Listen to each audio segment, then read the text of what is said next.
Hello बच्चों, good morning. आज मैं वर्ग 6 विषय हिंदी में आप लोगों को सातवां पाठ है पिता का पत्र पुत्र के नाम।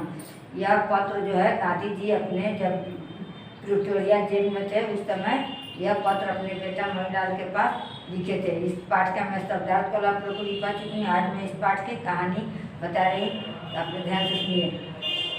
पिता का पत्र पुत्र के नाम। प्रिटोरिया जेल 25 मार्च 1909। अब कोई भी लेटर लिखता है तो पहले आदमी ऊपर जहाँ रहता है, जिस जगह का रहते हैं वहाँ नाम लिखते हैं, उसके बाद उसका डेट लिखते हैं और तब जिसके पास लिखना रहता है तो बेटा के पास या माँ पिताजी के पास आदरणीय पिताजी या बेटा के पास प्रिय पुत्र, वही लिख रहे हैं गांधी जी पत्र लिखने का।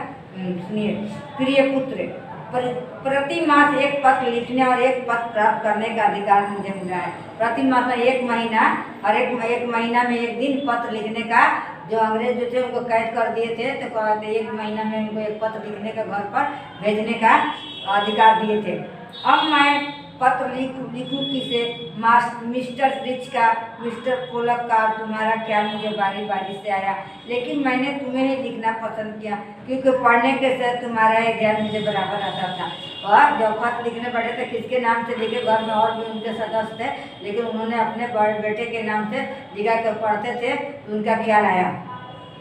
मेरे बारे में तुम जरा भी चिंता मत करना, विशेष चुप कहने का अधिकार मुझे नहीं है, मैं पूर्ण रूप से शांति में हूँ। तुम मेरे क्या मत करना, विशेष कहने का अधिकार मुझे नहीं है, लेकिन तुम लोग घर पर अच्छा से रहना, मैं भी शांत हूँ। आशा है कि बा अच्छी हो गई होगी। बा अपने पत्नी को गांधी जी बा कहते थे, तो वही कर आशा है कि बा अच्छी हो गई। मुझे मालूम है कि तुम्हारे कुछ पत्र यहाँ आए, लेकिन वो मुझे नहीं दिए गए। पत्र उनके घर से आते थे, लेकिन अंग्रेज जो थे दबा देते थे। फिर भी डिप्टी गवर्नर की उदारता से मुझे मालूम हुआ कि बा का स्वास्थ्य सुधर रहा है। क्यों?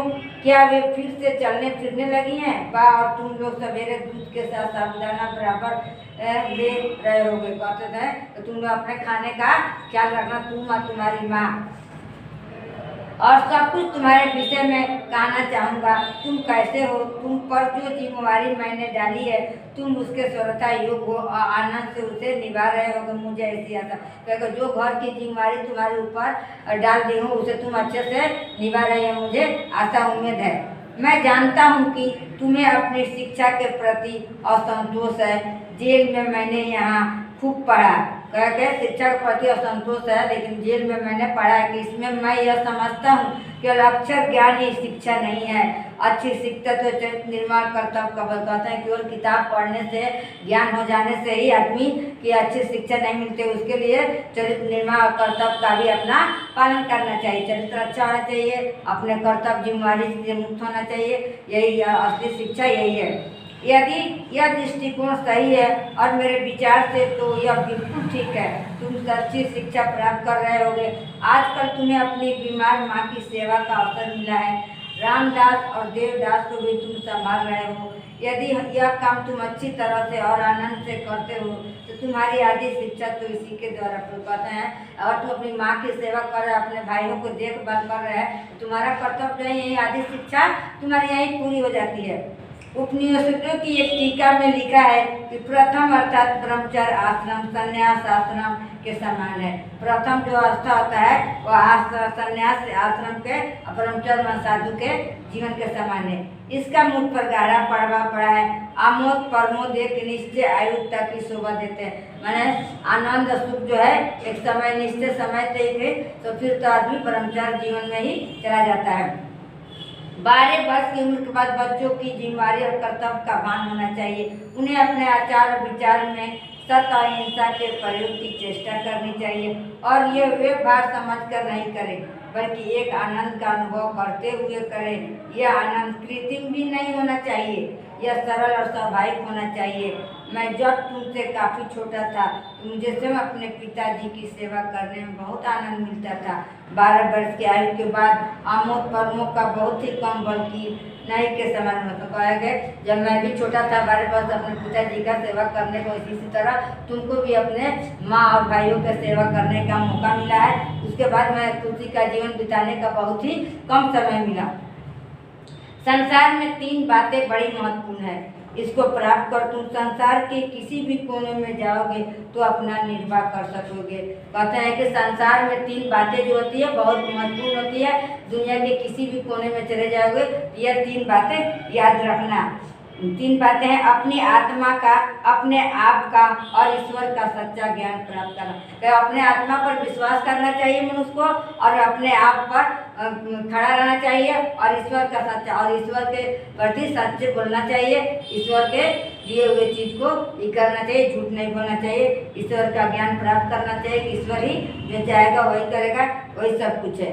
इसका मतलब ये नहीं कि मुझे अक्षर ज्ञान नहीं मिलेगा, वह तो मिलेगा ही, लेकिन तुम उसी को चिंता करो, यह मैं नहीं चाहता। इसके लिए तुम्हारे पास अभी बहुत समय है। अक्षर ज्ञान तो इसलिए होता है जो कुछ तुम्हें मिला है उसे तुम दूसरों को दे सको। अक्षर ज्ञान जो पढ़ते हैं किताब या पढ़ के करते हैं तो किसके लिए? दूसरों के लिए, हम पढ़ कर दूसरों को पढ़ा सके, इसके लिए अक्षर ज्ञान किताबी ज्ञान होता है।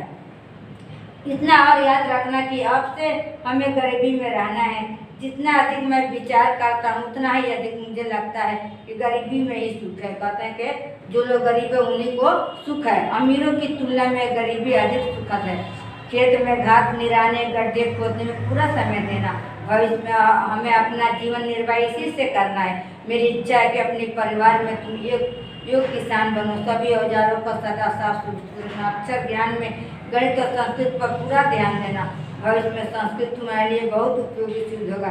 यह दोनों विषय बड़ी उम्र में सीखना कठिन है। संगीत में ही बराबर रुचि रखना। हिंदी, गुजराती, अंग्रेजी के चुने हुए भजनों और कविताओं का एक संग्रह तैयार करना चाहिए। वर्ष के अंत में तुम्हें यह संग्रह बहुत मूल्यवान प्रतीत होगा। काम की अधिकता से मनुष्य को घबराना नहीं चाहिए, नहीं सोचना चाहिए कि यह कैसे होगा और पहले क्या करूं। शांति चित्त से विचार पूर्वक तुम्हें यदि सभी सद्गुणों को प्राप्त करने की चेष्टा तो वो तुम्हारे लिए बहुत उपयोगी है, मूल्यवान प्रमाणित होंगे। तुमसे मुझे यह भी आशा है कि घर के लिए जो भी तुम खर्च करते हो उसका पैसे का हिसाब रखते हो। कहने का मतलब सबसे पहले बचपन जो संस्कृत मैथ जो है कठिन होता है, इसलिए तुम उसको पहले पढ़ लेना। हिंदी, गुजराती, अंग्रेजी तो कभी पढ़ लेंगे कविताओं के माध्यम से, और तुम शांति मन करके अपने घर के ही चलाना, यही सबसे बड़ा मूल्यवान है। आशा करता हूँ तुम एक पैसा ज़्यादा खर्च नहीं करोगे, खर्च के हिसाब से खर्च करोगे और पैसा का हिसाब रखते हो। मुझे यह भी आता है कि तुम रोज शाम को नियम पूर्वक प्रार्थना करते होगे और रविवार की बेस्ट के यहाँ भी प्रार्थना में जाते होगे। सूर्योदय से पहले उठकर प्रार्थना करना बहुत ही अच्छा है। प्रयत्न पूर्वक एक निश्चित समय पर प्रार्थना करनी चाहिए। नियमितता तुम्हें अपने जीवन में आगे चलकर बड़ी सहायक सिद्ध होगी। इस पत्र को पढ़कर अच्छी तरह समझ लेने के बाद मुझे जवाब इतना लंबा चाहो उतना लिख सकते हो। अंत में अपने प्रेम से पत्र करने के बाद सुबह उठकर सबसे पहले सूर्यास्त होते हो उठना चाहिए, तो क्या करना, प्रणाम करना चाहिए, प्रार्थना करना चाहिए और यह नियम जो है रोज दिन के बना लेना चाहिए। ये उसके बाद जो पत्र लिख आदमी बंद करता है तो पूरा घर का सब चीज उसे इस पत्र को अच्छा से पढ़कर समझ लेना और फिर जब उसके पत्र का तुम भी जवाब मेरे पास भेजना। यही यह कहानी है। गांधी जी के लिखा हुआ पत्र है, अपने बड़े बेटे के पास पत्र लिखे थे। इस कहानी को आप लोग किताब होगा तो आप लोग पढ़ लीजिएगा, खूब मन लगा पढ़िए। आज का टॉपिक इतने ओके।